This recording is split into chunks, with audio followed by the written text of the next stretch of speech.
அழைத்தவர் உண்மை உள்ளவர். நம்ம அழைத்தவர் உண்மை உள்ளவர்.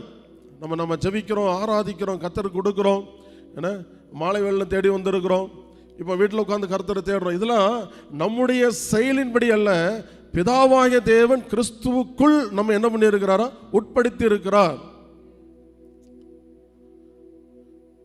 நீங்க நியாயப்பிரமாணத்தினால என்ன பண்ணப்படலை, நீதிமானாக்கப்படலை. கிறிஸ்து இயேசுவுக்குள் பிதாவாகிய தேவன் உங்களை உட்படுத்தினால நீங்க நீதிமானாக்கப்பட்டிருக்கீங்க அப்படிங்கிற சப்ஜெக்ட் தான் அதில் சொல்றாரு.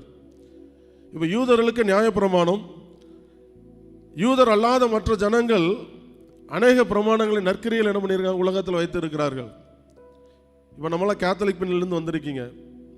அப்போ அங்கே நற்செயல்கள், வேதத்தை வாசிக்கிறோம் இல்லையா, அங்கே நற்கிரிகள் உண்டு. அந்த நற்கிரிகளை என்ன பண்ணலாம் அப்படின்னா, பரலோகத்தில் மிகுந்த சொத்துக்களை என்ன பண்ணலாம், சேர்த்து வைக்கலாம், தேவனுக்கு பிரியமாக வாழலாம். தேவன் அதை பாராட்டுறார், அதில் எந்த மாற்றமும் இல்லை. ஆனால் நம்முடைய நற்கிரியின் மூலமாய் ஒருபோதும் நாம் தேவனை என்ன பண்ண முடியாது, பிரியப்படுத்த முடியாது. அதனால தான் பவுல் சொல்றாரு, என்னுடைய நீதி அழுக்கான கந்தை, என்னுடைய நீதி அழுக்கான கந்தை அப்படிங்கிறார். இதை சொல்லும் போது அப்படின்னு சொல்ல, ஒருவனும் தேவனுக்கு முன்பதாக என்ன பண்ண முடியாது, மேன்மை பாராட்ட முடியாதபடிக்கு அவரே என்ன பண்ணியிருக்கிறார் அப்படின்னா, நம்மை கிறிஸ்து இயேசுக்குள் உட்படுத்தி இருக்கிறார் அப்படிங்கிறார்.